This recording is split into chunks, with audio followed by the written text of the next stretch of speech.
Thank you for joining us today. My name is Mary, and I'm a librarian at the Georgia T. Lord Library, a part of the Maricopa County Library District. Today we are going to learn what it takes to create a digital book tracker so you can start tracking your reading habits. Before we dive into the how-tos of the tracker, we first need to figure out what our reading goals are for the year. This will look different every year and may impact the way you build your tracker. On screen are some examples to get you started in the brainstorming process. Pause the video and take a minute or two to think about what your reading goals are. Once we have an idea of what our goals are, we need to think of how we can track that goal. Can this goal be tracked with a number? Can it be tracked with a true-false statement? Can you count the number of times a specific word shows up? And more.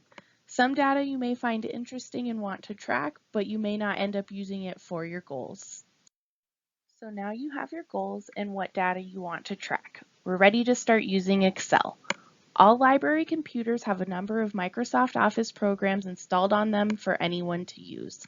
Find a location using the link on the screen and your 5-digit zip code. No library card, no worries. You can get a library card online at mcldaz.org and select Get a Library Card to be taken to our registration page. If you want to come in person to get a card, you will need a photo ID with a current Maricopa County address. If your ID does not have your current Maricopa County address, bring your photo ID and a piece of mail with your name and address on it that's been postmarked within the last 30 days. Alternatively, you can explore options that are similar to Microsoft Excel, like Google Sheets that can be accessed by signing up with Google. Google Sheets is a browser-based program and can be accessed anywhere you can log into your Google Drive. Although these two products offer similar options as far as spreadsheet services and layouts go, options and features may vary based on provider. Moving forward, we will be completing our tracker in Microsoft Excel. All right, friends. First, we're going to want to open Excel. This is what it'll first look like when it's opened up. If you are trying to do anything else in Excel, you may find something that's already been pre-made. But for today, we are just going to start with a blank workbook. I'm going to go over some vocab real quick so we're all on the same page for the rest of the video. This right here is one individual cell, the yellow box. It has a coordinate of A1. And then if you do want to change the colors like I just did, you'll find those different options in your ribbon up here. This right here is a column. Think of like in Washington, D.C., where they have all the monuments and they have big, tall columns holding them up. This long yellow line is a column. And then those will be done by the alphabet A through Z, and then it'll eventually go into 2 letters, so AA, AB, AC, so on and so forth, until they eventually get to ZZ. And then we have rows. There are many, many, many rows in an Excel sheet. A row goes across like this yellow line up at top here, and these are done by numbers. All right, friends, now that we know what a cell, a column, and a row is, let's dive into our ribbon up here. The first option we have is file, so if we go to save this, convert it to a different file type with save as, or if we want to print what we're doing or export it in any other way. The next one over is our home tab. This has probably the most used things in Excel, from the font to how it shows up, like where it shows up in the cell, whether it's at the bottom, in the middle, or at the top. You can also format your data, so if you want numbers to have a decimal point, for example, or no decimal point.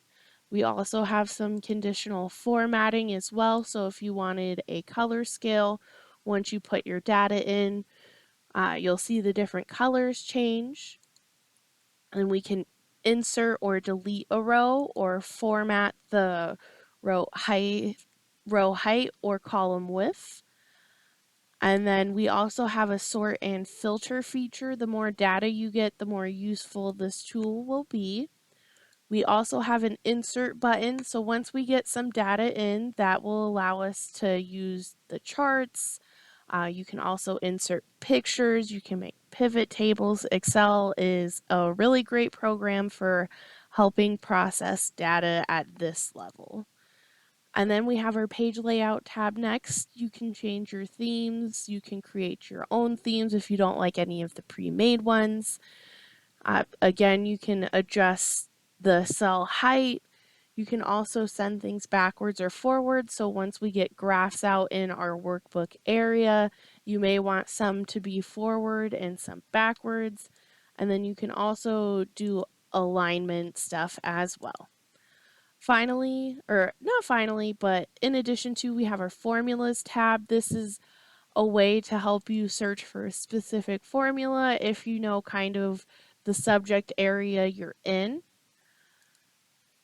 And then we have our data tab. This will help us clean up our data if you want to work in tables, anything like that. If you want to remove duplicates, you can also run a what if analysis. Finally, we have the review. So if you're not great at spelling like I am, we have spell check, thesaurus. You can add comments. You can protect parts of the worksheet, so that'll make it so it's not editable unless you have a password. You can also track changes. So if you're not sure if you want to keep something and you want to see those changes over time, you can use this feature as well. And then we also have our view window if we're looking to freeze any panes, like if you decide you want to freeze your column or your columns up here, like your author, title, whatever else you decide you're going to track, you can freeze that here. So as you scroll down, if you read a lot of books like I am and you're around like 150, you don't want to scroll up and see what this column is about. So this will stay with you, or this one right here will stay with you. You can also, or you can do that for rows and columns. And overall, this is just a very brief overview of what this program can do. All right, friends, now that we are a little more familiar with Excel, first thing we are going to do is File, Save As. So this will create a destination for our file on our computer. You may choose a different location on your computer. For here, I'm going to choose my desktop and I'm going to name this Book Tracker 2024. And I'll go ahead and click Save. And you can see that the title up here has been automatically changed to what we just generated. And then when we do start pressing save, that'll be this button right here. You can also use the keyboard shortcut Control S. I recommend saving every 10 minutes or so, or whenever you do something big in your Excel sheet. This way, if something does happen, like the power goes out, your computer shuts off for whatever reason, you'll have a more recent save point than if you only saved once an hour. So don't forget to click save, save, save. All right, friends, now that we have this saved, we are ready to work. I'm going to start by renaming my sheet. You can double click on this little button right here. Double click the text to get it highlighted, and then you can change it to whatever you want. I'm going to change the name to data. This will be where I primarily put all of my data. And then I'm going to add a new sheet, and I'm going to double click sheet 2. And I'm going to rename this drop downs because we will have some drop downs in this workbook, and it's just a little easier if that is on a separate page. All right, now I'm going to switch back to our data page and we are going to start adding all the things that we want to track. So for me, it's important to have the title, the author, the number of pages in the book, number of pages. And you can always go back and edit these titles anytime if you find that there's different verbiage that fits better with the data you're trying to describe. By all means, click back into the cell, delete what's there, and add the new title in. I'm going to stick with number of pages though. And then my next column, I'm going to label this as red. In this column, I'll track future, in progress, and yes, I've read it. In the next column, it's important to me to know what age group I'm reading. I make recommendations to all different ages, so I want to track if this is adult, teen, or juvenile. In my next column, I want to know if this will be fiction or nonfiction.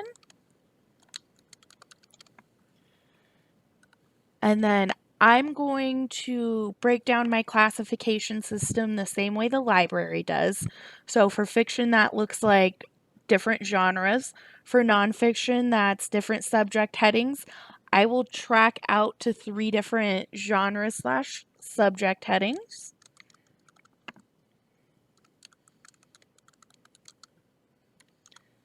And then when you know you're going to have something that's like a series where like it's the same and it's just the number changing, once you type in what you want, you can grab this little corner here and then drag it out to however many cells you need. I want to go up to 3 genre/subject headings, so you can see in that little pop-up that just came up, it has genre and subject 2, and then I only want 1 more, so I'll drag it 1 more time.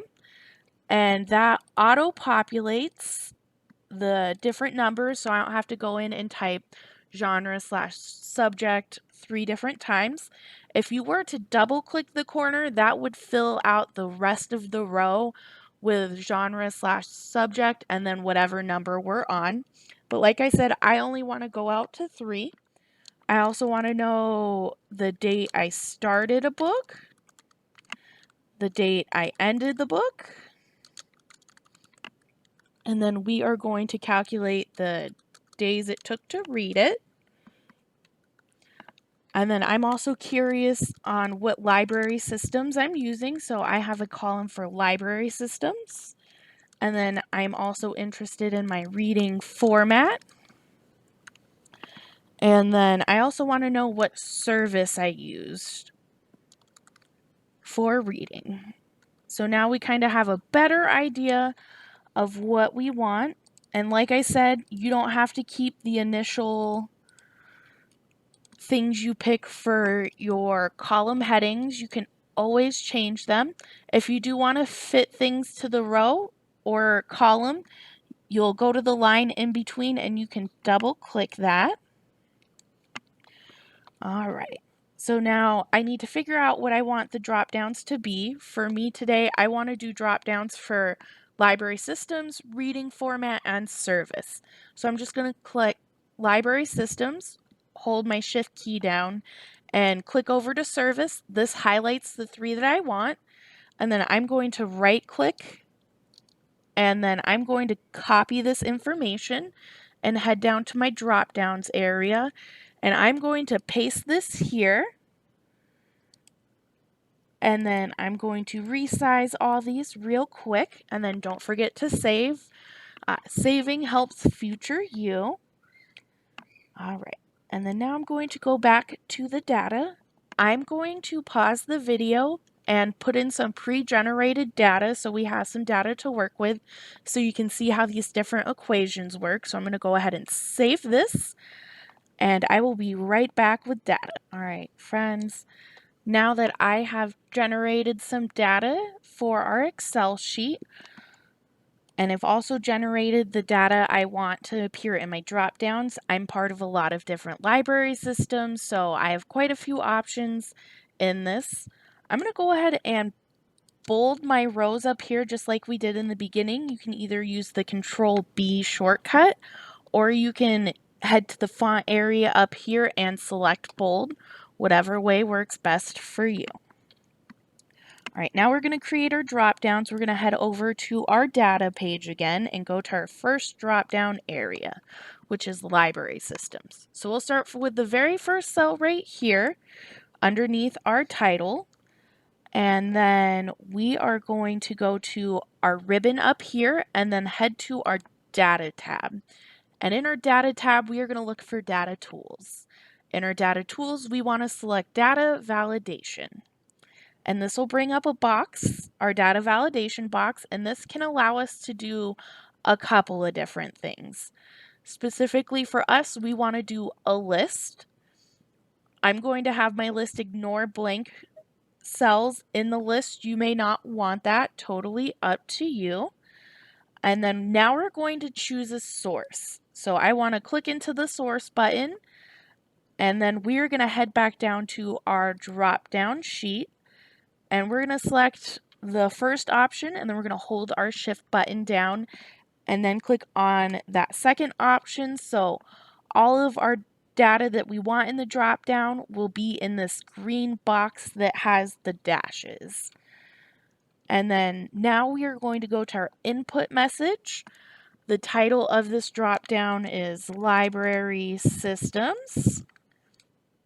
And then we want to choose a message. You may want to leave this blank. In that case, it will make the first thing the person sees in the drop down list a clean cell with nothing in it. I personally want a message, so our starting message is going to be select a library system. And then from here, we're going to click OK.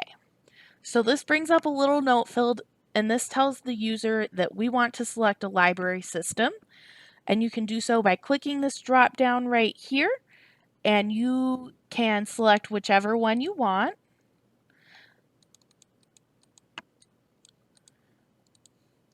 And then I'm just going to undo that so we have nothing in here. And then you can double click this little corner, and it should drop it down to the other cells. If it doesn't, like it just did for me, you can always opt to drag as well. And this puts that box option in every cell in this column.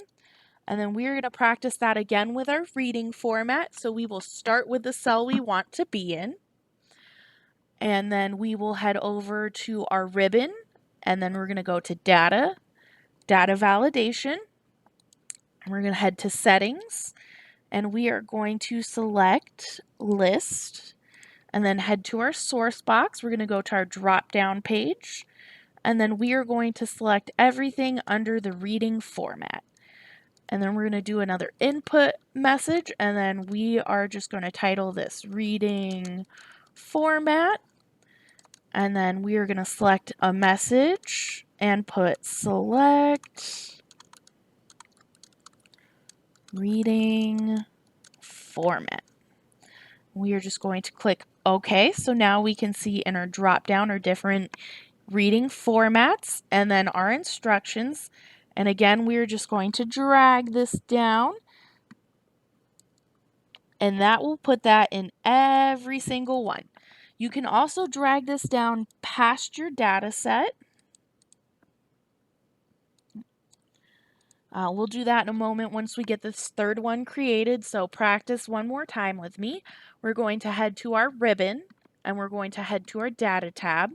We're going to head to data tools and select data validation.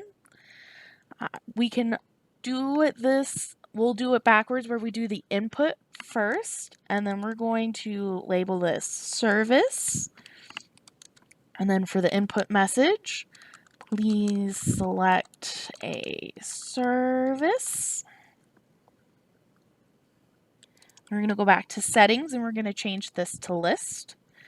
And then I'm going to leave these two blank because that's what I prefer. You may choose otherwise. And then we're going to go back to our source box and then head to drop downs, and we are going to select our service providers. All right.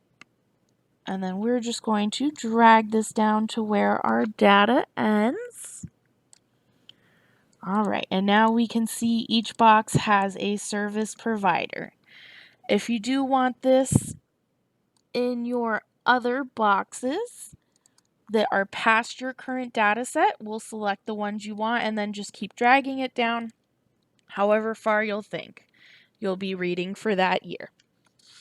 And you can always see the number on the side here if you're curious to know how many data points you have. But for now, this is good enough for us. and then go ahead and click save. We just did some significant changes to our spreadsheet, so we want to save those changes. The next thing we're going to do is our days read. So this will be our first introduction to equations. Equations are what Excel uses to generate different data points based on data that stays the same, like our author, our title, the number of pages we read, stuff like that. So to calculate our days read, we will start with an equal sign. This lets Excel know we want to start an equation. And then we are going to do dated if. And then we are going to add parentheses. And then we will add the date we started. And then we always want to put a comma in between the different things we are measuring. So date started is one thing we're measuring. We will put a comma. And then after a comma, we will select our date ended. And then again, we will put another comma because this is a whole data point. And then in order to count the number of days, we'll do a capital D that's in quotation marks. This quotation just tells Excel what to look for and will look different depending on what we're doing in the equation. And then finally, to end an equation, we will put on a parentheses, and this completes our equation. And if it does come up weird like this, we just need to format our cell for what we want. Right now it's formatted for a date, and we don't want that. So let's highlight the whole column here, and we can, once it's highlighted, we can right click and then format cells. This option also shows up in the ribbon up here, but this is just kind of a quick way. We want a number in this. I personally do not want any decimal places, so I will set that to 0. And I will click OK. And then you can see that this calculated the days it took to read the book in between the start and end date. And you can also double tap this and bring it down to everything else. So you'll notice that some of them look a little weird. It has a pound sign with num and an exclamation point. This just means it's incomplete. It doesn't have everything it needs to run the equation. This book is still in progress, so it's going to stay like that until we finish it. So let's say we finished it on 11/13 of 2023.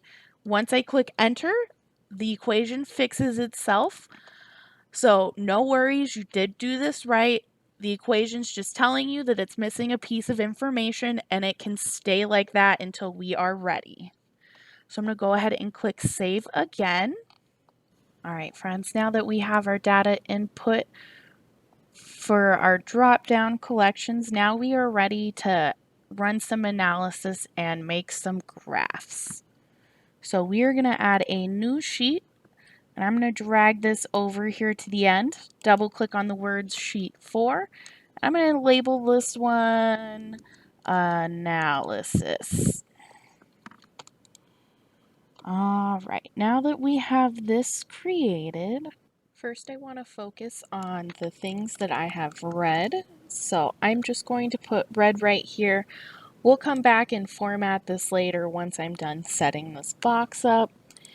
In this box, I want to know the number of books that I've read, and then the total number of pages. And I also want to know the average number of pages per book.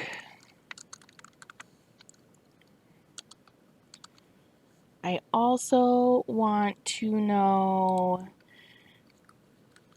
how much fiction and non-fiction I've read.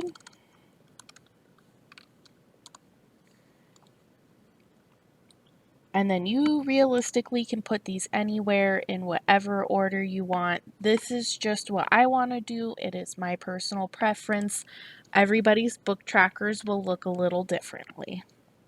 We're just going to move these over here because it will look a little better with what I am trying to do. Our next red thing we will focus on will be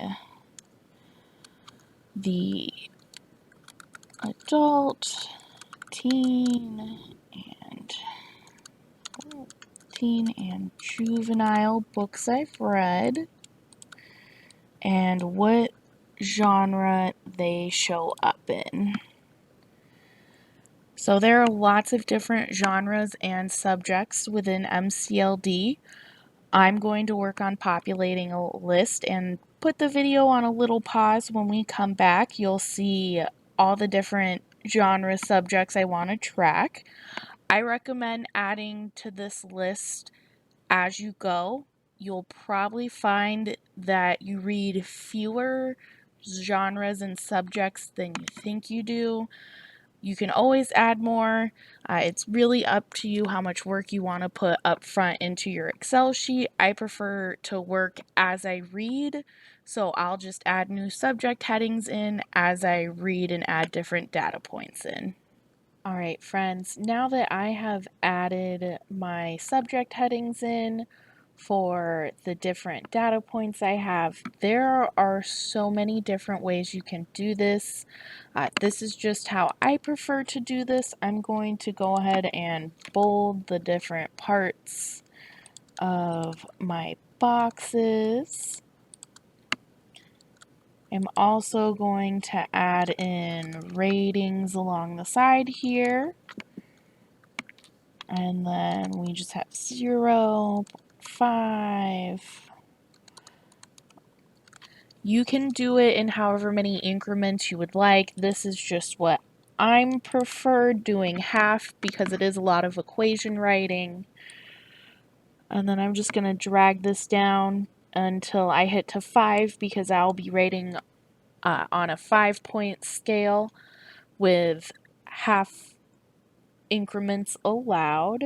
You may want to do 3.25, 3.5, and 3.75, for example, but that's not my preferred method here. And then I'm just going to go ahead and bold this as well.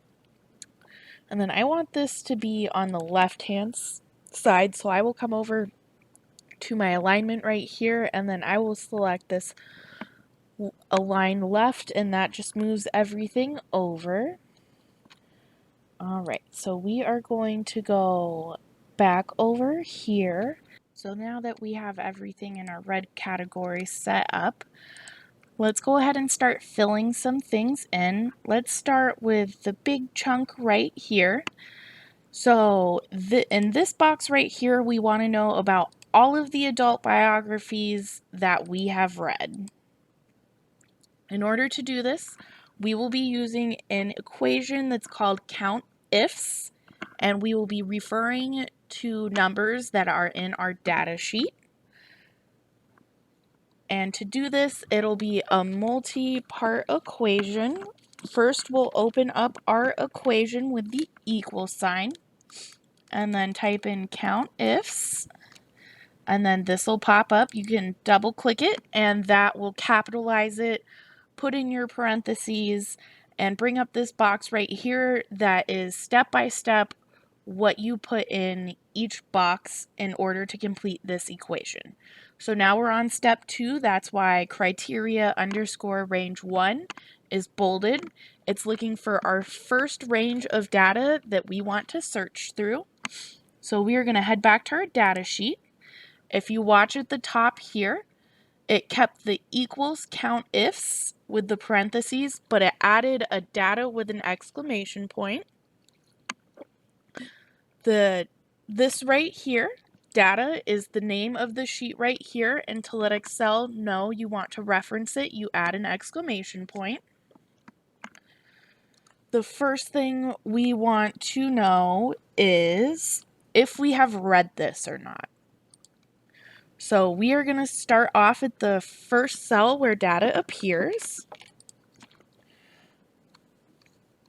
And that first data point will be D2. I'm going to go ahead and add dollar bill signs in front of both the D and the 2. the dollar signs tell Excel you want to lock this in place. So you're locking in the column and the row where this will start, since we are looking for a particular point.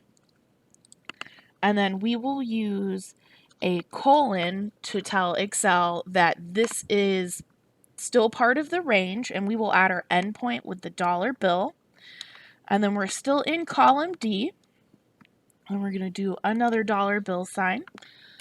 And then your endpoint depends on how much you anticipate reading. I know I can read anywhere in between 100 and 200 books a year, depending on the kinds of books I'm reading, depending on the programs, my free time, stuff like that. For this data set, I'm going to pick 100, but you may find yourself choosing a number like 500 just to make sure you include absolutely everything you may have put in. So this is a complete criteria range right here. We are referencing the data Excel sheet. We are starting in cell D2 and we are ending in D100.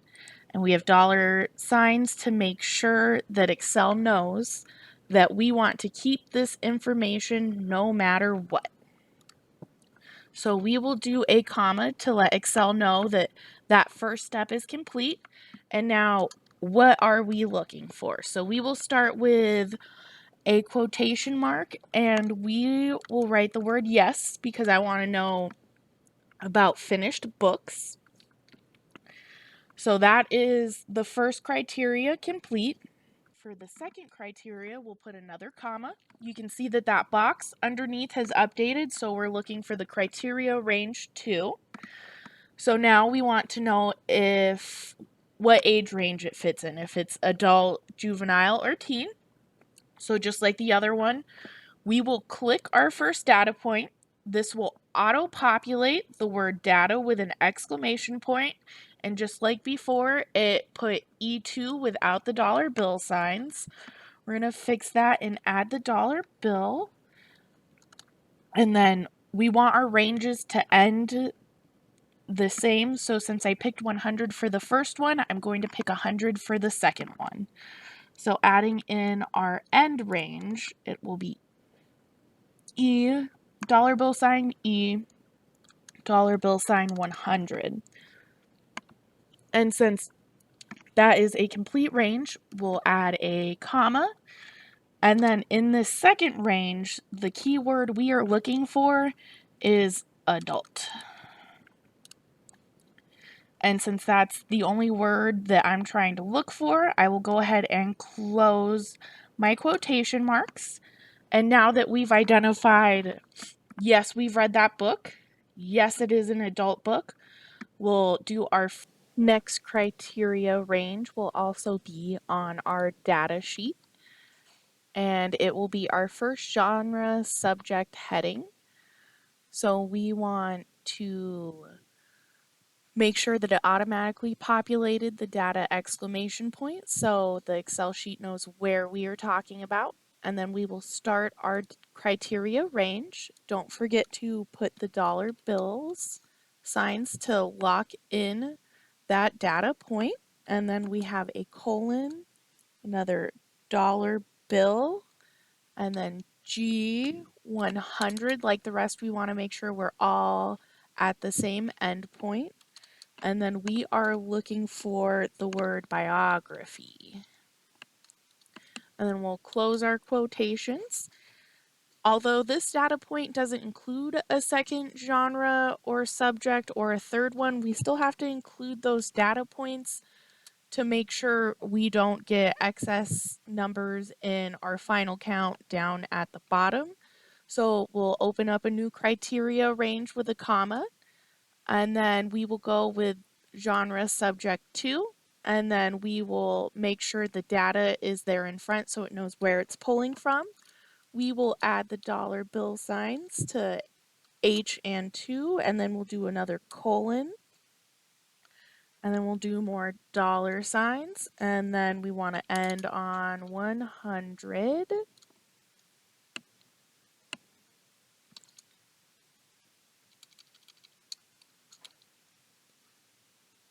And then now that that criteria range is complete, we need to tell it what it to look for. Since there's no secondary subject, we are just going to search for the characters N/A.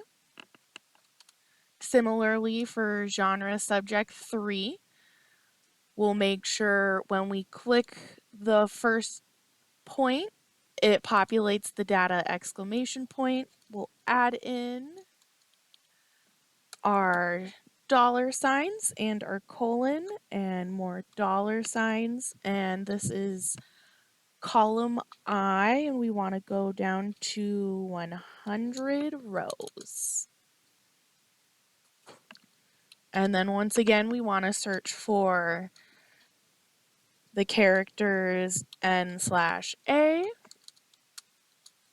then we'll close our quotations, and that is the final step we need to create our COUNT-IF equation for just adult biographies. The good news is once you get this set up, you can copy and paste and just change the different key terms you're searching for. So anything that only has one genre/subject, all of the points past the first genre will stay the same. It'll be that we're looking for N/A. As long as we're in our adult column on our analysis sheet, we'll be looking for the word adult, and we'll still wanting to be count read books. So let's click enter, and that will automatically take us back to our data sheet. And so this says we have successfully read one adult biography. Since we only have 26 data points. Well, yep, 26 data points. Let's just verify and make sure that we in fact have only read one adult biography. So it looks like we only have 2 biographies, and one is a kid's biography we have read, and the other one is the adult one we've read. As you can see, it only shows up, even though we've read 2 biographies, it only counts the one adult for this square. So let's move on. Let's go up to our bar right here and highlight the entire formula. And we will click enter to get it out of the cell that we were currently in, and we will head over to the teen column. So let's see about teen biographies. We just looked at our data set, so we confidently know that this should be 0. So we're just going to swap the word adult for teen, and then we will click enter, and it is displaying 0. We will do this one more time. We know that we have read one children's biography. Let's go ahead and put this in here. I refer to this as juvenile. That's how we break it down at the library. Although I may use the words kids, child, or children, we are looking for the specific phrase that I use in my data, which is juvenile. And that shows we have read at least one kid's biography, and we know that these 3 are good because we did check this against our data set. The more data points you enter, the harder it will become to verify like this. So it's kind of nice to work with a smaller set just to make sure we get our equations up and running the way we should. And then now we'll just go through and change everything. I'll do some examples, again, with it just being one genre subject, and then we'll move into more complex ones where it has a second or maybe even a third. Since we have the equation already set up and we are just swapping words, let's head down to game because it has both 1, 2, and 3 subject headings. So let's start with the first one. We want adult, and then we want to change biography to game. And this is showing up as 0 because if we look in our data, the only game book we have has those 3 subject headings. So that data point will remain 0 until we read a book that is just a game book. But now that we have set this up with the first subject heading. Let's copy it and we will paste it below. And then we will find, so this is our first genre right here is game. And then this is our second criteria range that refers to our second subject slash genre. So we will change that from NA to card. Once again, we don't have a book that's just game cards, so this will also be 0. And since we don't want to repeat our work, let's just go ahead and copy and paste the equation we just added card to, and let's paste it into the next box below, and let's change this third one from NA to biography. All right. And then as you'll see, that says 1. We're doing it this way because if I were to sum up all of these books right here, I want the total sum of adult books to match what we're going to eventually put over here. And to make sure it matches and our data points aren't doubly counted, this is why we're doing the equations this way.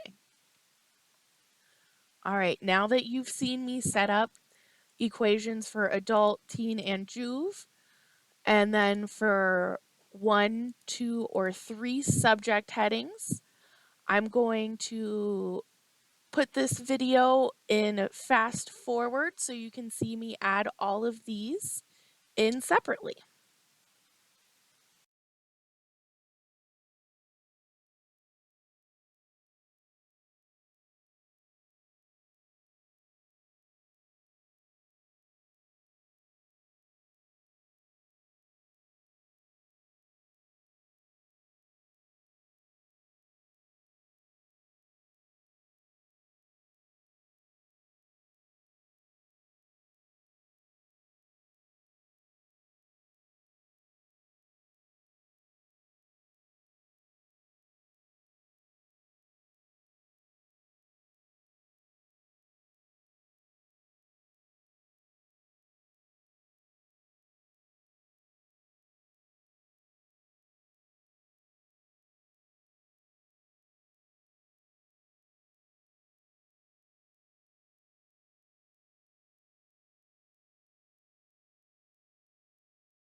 All right, friends, thank you for hanging out with me while I finished out this box.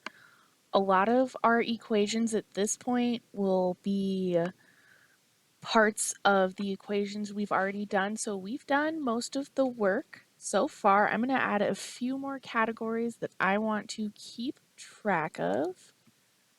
So, age range. So I want to count the number of juvenile, teen, and adult books I've read, and we'll put those numbers here. We already did the equation for this, so we are just going to grab it from up here. We're just going to take the first part of the equation, we're going to copy it, and then we will paste it right here. And then we'll close it with a parentheses, and then one. It looks like we have read 3 juvenile books, but they are not all showing up here. So let's see. Oh, there it is. An error in the equation. No worries, easy peasy fix.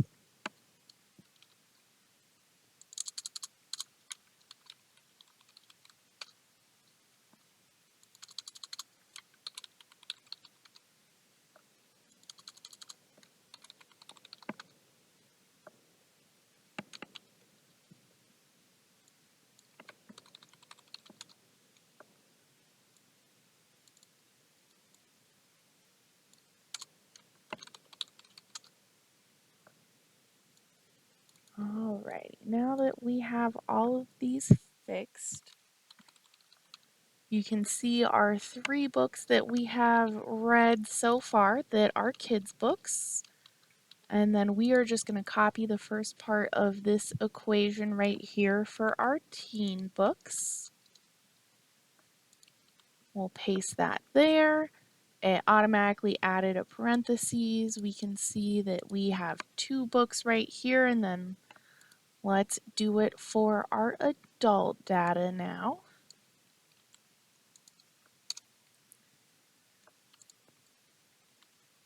All right, and then we have 8 books in our adult area. Going to go ahead and bold all of these. All right, and I also want to track the services I've read with and the library systems that I have also read with. So we'll do library systems first. And then we will just pull that data from our drop down.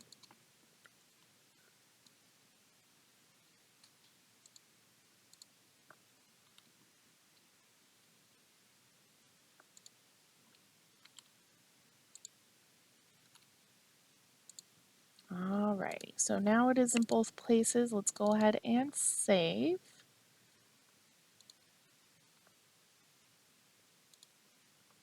And then I am going to do our services table next. We'll get that all set up.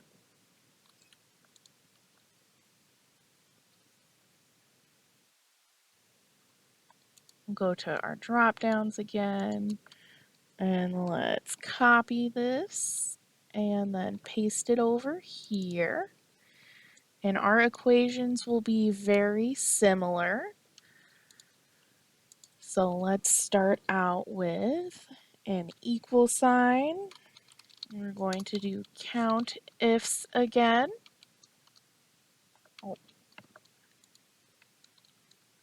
And then let's add our parentheses. So we want to find our first criteria range. So that will be in our data over here. And then since we are trying to find our library systems, we want to know if this book has been read first and foremost. Don't forget to go back in and add your dollar signs to lock these points in place. And then since we have all of our other ranges ending at 100, I will have this one end at 100 as well. Our keyword for our first data range is yes. And then our second data range will be the library systems. So I will highlight our library systems column, and then let's go back and add our dollar signs and then alter this so it says 100. And then we will close our parentheses and click enter. Oh, it looks like it's giving us an error because we forgot to put what we were looking for. So this first one will add a comma, and it's the Apache County Library System. And then we'll close our parentheses, and that should fix the amount of arguments we have. There's another way we can also do this if you didn't want to reference this right here. You could also backspace this and reference the cell right next to it and click enter. That'll still yield 0, but this way we can copy and drop it down, and it will automatically select whatever is in the cell next to it. So personal collection, in this case, Phoenix Public Library. Looks like we read a lot with the Maricopa County Library. That would be a quicker way to do that. You could also apply that here. It's up to you how you want to format your data. I'm doing it this way just to show you guys the different options you have when making your Excel sheet. If you did want to do it in this column here, you, instead of putting the adults with the quotations, you would just select E2, and then you can drag everything down, and that'll at least keep the adult part the same. In theory, you could also do it with this column over here for the different parts where it shows up in the different range and criteria areas. Totally up to you how you want to do this. I'm going to do something similar for our services. So we will just take the beginning of this because we want to know what services we've used for books we've already read. So we have our first data set, and then the keyword is yes. And then we'll do a comma, pop back over to our data sheet, and then we will go to our services tab, and we will, once we get the data exclamation point in, we will add our dollar bill signs. And then like the other ones, this is going until 100 cells down. And then we want to, our first one, and since I'm switching back in between sheets, it's just giving me a typo. No, I don't want it to correct. And then we're just going to exit out of that so I can see the keyword we're looking for. It's hoopla. I'm going to try the cell reference right here, so it's referencing whatever is in L3. And then we will just drag this down. And this gives you a little bit of our breakdown as far as what services we've used to read. And then underneath that, I'm going to do a format box. Let's go ahead, let's undo that and bold that. And then I'm just going to take from our drop downs again. And we're just going to paste that right in. Once again, we are reusing the first part of our equation. And then we are going to go back to our data set. Oh, it closed early. I forgot to add my comma, so we will add that comma to lock our spot in so it doesn't close the equation and think that's all we're looking for. Let's head back to data, and then we will go with our reading format column. It starts at O2. We'll add our dollar bill signs, our colon, more dollar bill signs, and then O100. And then now we need to search for,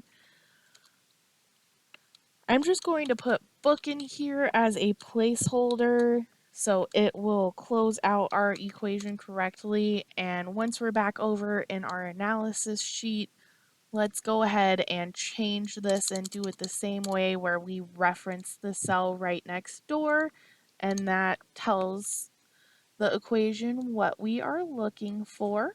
And then this is just a little breakdown of the different formats. Don't forget to save. We did do significant chunks of work here, so we always want to make sure our work is saved. Let's see what else we are looking to do in our red category. So finally, we will be looking at how long it took us to read these different things. So we're going to do days, red, and then I want to know the shortest time period, the longest time period, what the most often data point is in this set. So maybe it took me 4 days to read a bunch of different books. I would want to know that. And then we will also do average to see how all these different things compare. All right, we're just going to bold a few more things around here.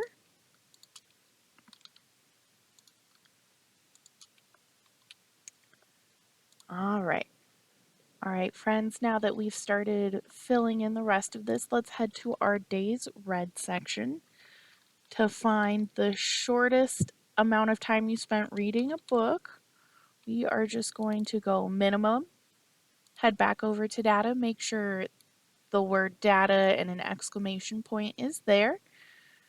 And then we're going to start at L2 and we are going to go to L100. Right now, since our equation is copied into areas that don't have a date started yet, it's going to show up as 0. So when we do finish this equation, 0 will be marked as our shortest day. If we did want to fix this, you can do that 2 ways to see if the equation's working. You can add dates into here to make these a value higher than 0, or you can just not add the equation into this cell right here until you have completed reading. Either way, whatever works best for you. I personally will not be looking at the days red section until the very end of the year, where everything in this column will have a number and anything with a 0 will be moved to my next book tracker for the following year. So let's go ahead and go with the longest.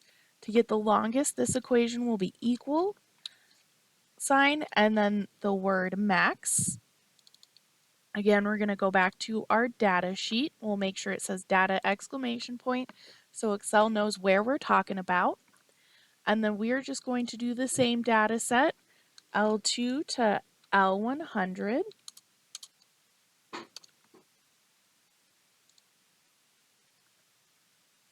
It looks like it added an extra data in there, so we'll just delete that and close it. Looks like it added a couple extra things. We want the equation to be equals max, parentheses, data exclamation point, L2 colon L100. And this looks in that column and will bring back the longest amount of time it took us to read a book. In this case, it's 16. We can verify that by going to our data. We found 16 twice, 3 times. It looks like it did pull the right number for the longest time read. And let's head back to analysis. We're going to do our most often. So we are looking for our mode. We will start with an equal sign and we will type in mode. Since we're just doing a simple mode, we will select the regular one and it's just like before. So let's head back to our data sheet and then we will click L2 and we want it to go to L100. And once again, the most often data point in our sheet right now, since we're not done reading for the year, is 0. This will change, like I said, if you take the zeros out, or if you just wait until the very end, you'll watch this number change as you read. And then we will do equals for our average, and then we will just type in average. Again, we'll go back to our data sheet and we'll go to L2. We want to go all the way down to L100. We'll close up our equation and click enter. And with all the data points for that equation, it looks like we average about 6 days a read. This number will change as you get rid of more zeros. Your mode and your average will change. At the end of this, I'll mark, once I know all of our equations are working, I'll mark all of these as red and we can see how this number changes. For now, we're going to hop over here for our number of books read. This one will be easy to do. For this one, we will just be doing a singular count if, so we will start out with equals and then count if, and we'll click on this one. Again, we're heading to our data sheet. We want to make sure data exclamation point is there, and then we will select our red range. Our first one is in D2, and then I'm going to go ahead and add our dollar bill sign since we want to keep this the same, and we will go down to 100 just like our last one. And then we want to add a comma and we're searching for the keyword yes. Well, what are we missing? Oh, it looks like for whatever reason it copied D2 twice. That is a-okay. We'll just fix that. And it looks like as our data stands right now, we have read 13 books. To calculate the number of pages we read, we will be using an equation similar to count if. This one is called sum if. So this requires a condition to be met before it will add things up. So let's head back over to our data sheet. First, we want to know the range in which things will be showing up in. Again, I'm going to end this with 100 because we are ending everything else with 100 and we want to keep it consistent across equations. We will then tell them, or the Excel program, what we are looking for. In this case, it is the keyword yes. And we'll put in another comma, and now we need our sum range, what we are adding up. So that will be the column next door. Again, we're just going to make these all match and be ending and starting at the same rows. And then we'll add our parentheses.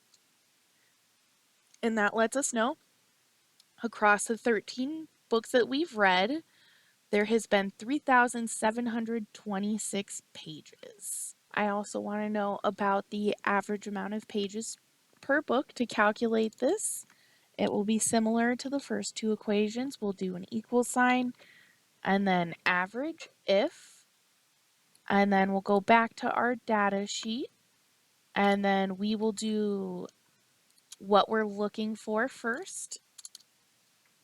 You remember we want everything to start and end on the same row and column. And then now we need to tell Excel what we're looking for. That will be the criteria range. And we will do quotation marks, yes. We will close the quotation marks. And then we will do a comma. So now we are in our average range. This will be the numbers we're trying to find the average of. And then once again, I'm just going to quickly make it the same start and end point across all of our equations. We'll close our parentheses and click enter. And then this goes out to 4 decimal points. I don't need that many decimal points, so we're going to right click this and go to Format.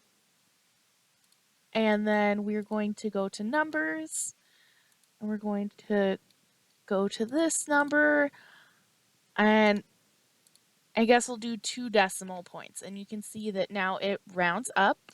We have about 286 pages per book that we read. And then now we're going back to our COUNTIFs equation. I want to know how much fiction we have read.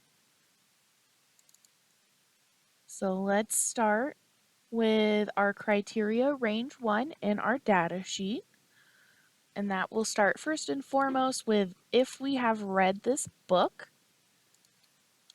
Just like before, we will make sure everything starts and ends on the same numbers. And then we want to look for the word yes. And then our criteria range 2, we want to know if it is fiction or nonfiction. And that starts in our F column.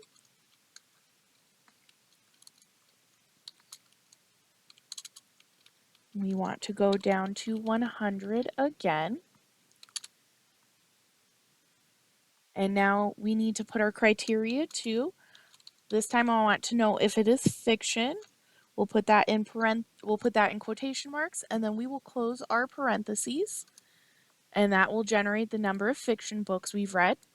We can just go ahead and copy this for our nonfiction and put the word nonfiction in parentheses just like we did. And it looks like we've read 5 nonfiction books. We are just going to save. We don't want to lose any of our work. Our ratings will be a simple COUNTIF equation. Since we're only giving ratings to books we've read, our data spaces will be blank until we add something in there. So let's go ahead and do our simple COUNTIF equation. So that'll be equal COUNTIF parentheses, and then we'll head to our data sheet, and then we want to know the range for our rating, which is our M column. So we'll select that, and we just want to make sure everything starts and ends on the same numbers and letters. And then now we need to tell Excel what to look for, which is a rating of 0. I'm going to put this in as a placeholder. We'll click enter, and we have rated 0 books currently as 0 stars. I'm going to do this like the library system services and formats data, where I reference the cell next door to it. We're just going to click enter. That should still be 0. And then I'm just going to drag this down, and that will automatically tell the equations to look next door. That's what we want our number to be. And we'll go ahead and click save. It looks like we've read a lot of books we were happy with this year. Now we've completed at least the stats that I want to track for my read books. Since I will be using this all year, I'm going to add an in progress section. And then a future section as well. For my in progress section, it's going to be super simple. I just want to know the number of books that are in the status. And then I want to know the number of pages in the status as well. This gives me an idea of how long it may take me to finish.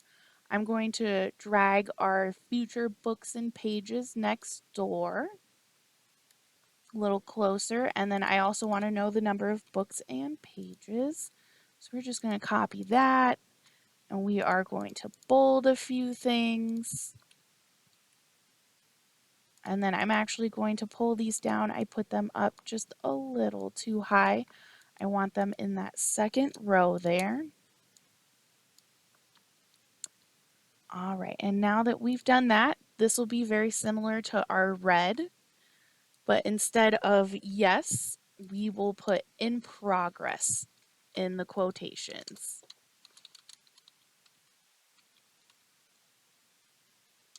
All right, and it looks like we have one book in progress. We will do the same thing for our future books, and we will just swap out in progress for future.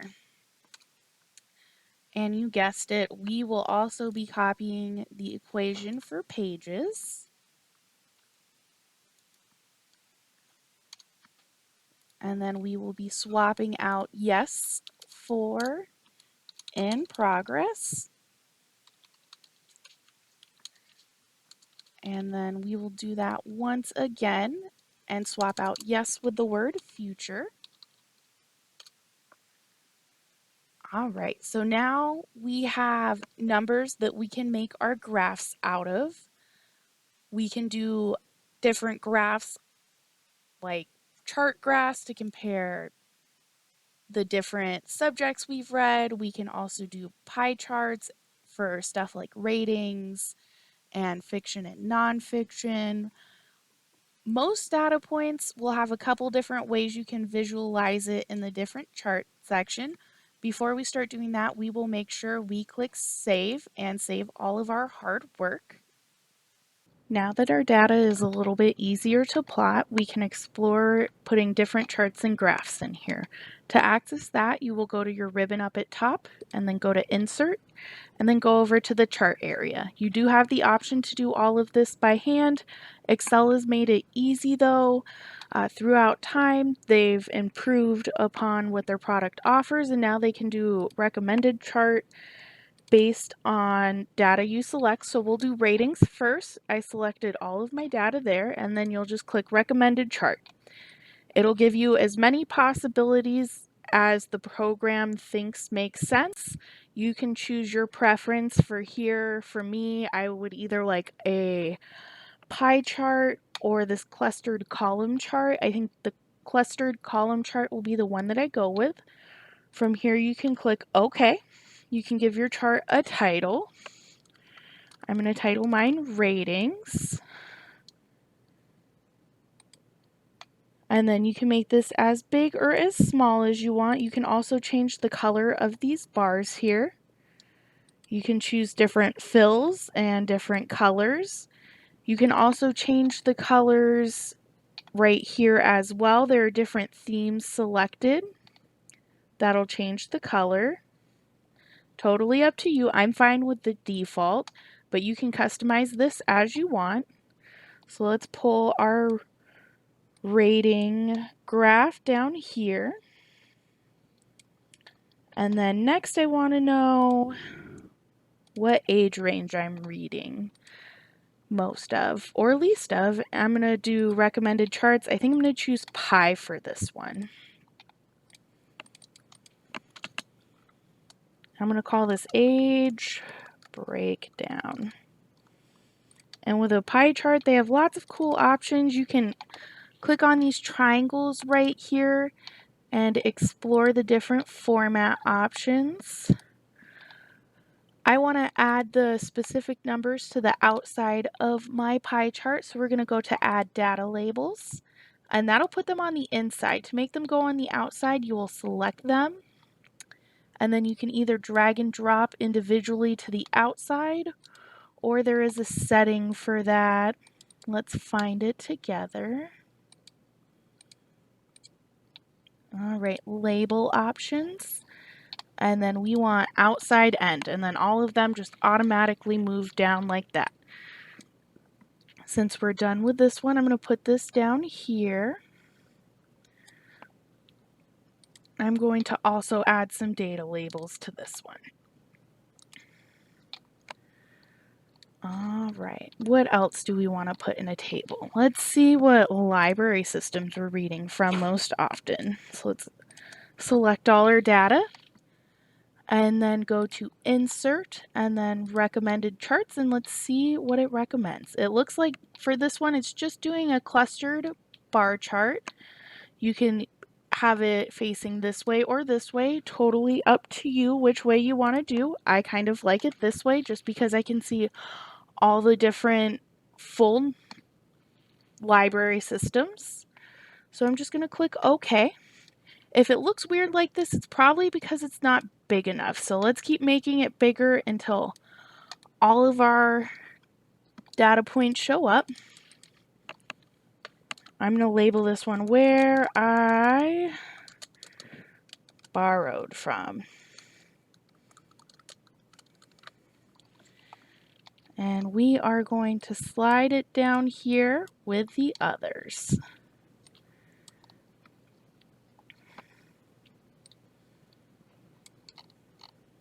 Well, that's a little too far down. Let's put it back up. And then let's see what kind of services I'm using. I'm thinking a pie chart for this one. Something like this. We'll do services I used.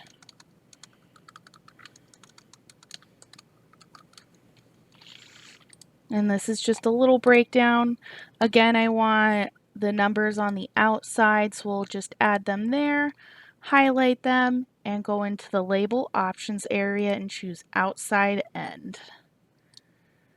And then we'll just drag this down right here. And then let's do our format next. All right, insert recommended charts. I'm thinking this type of cluster column looks good for me. Let's click OK. And I'm just going to call this one formats. And we can move it down here with all of the other ones that we have. It looks like this automatically sized it correctly, so we don't need to make it any bigger. And then let's zoom out and see all our work.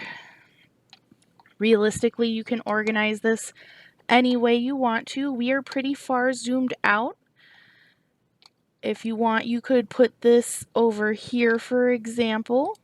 Just make sure we're grabbing the outside edge. And you may format this based on like how big your computer screen is. That will also affect how much of this will show up on one screen and how much you have to scroll for. But this is just a few ways you can organize the books you read each year and make different charts to compare how that's going. And like I said, each year this may look a little different. You may decide to keep tracking stuff and not track other stuff. It's totally up to you what you personally would like to do. And then that is about it as far as using Excel for a book tracker goes in this scenario. You can make book trackers as advanced or as simple as you want. This is on the simpler end.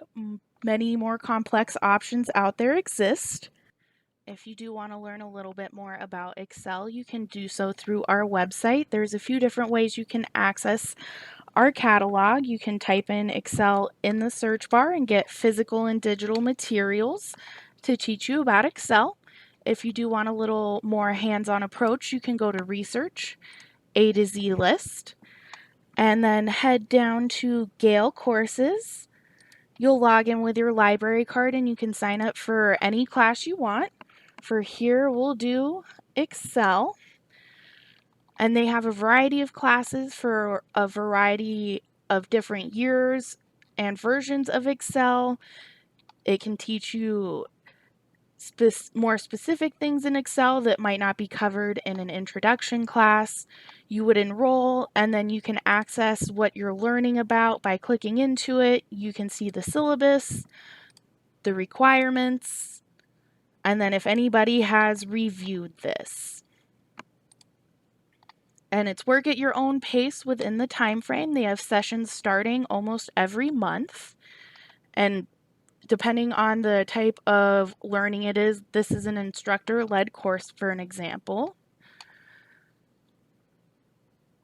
And then if you are looking for a computer with Excel, you can head to our website and then locations and hours, find my library, and type in your 5-digit zip code. These squares will adjust and show you the locations that are closest to you.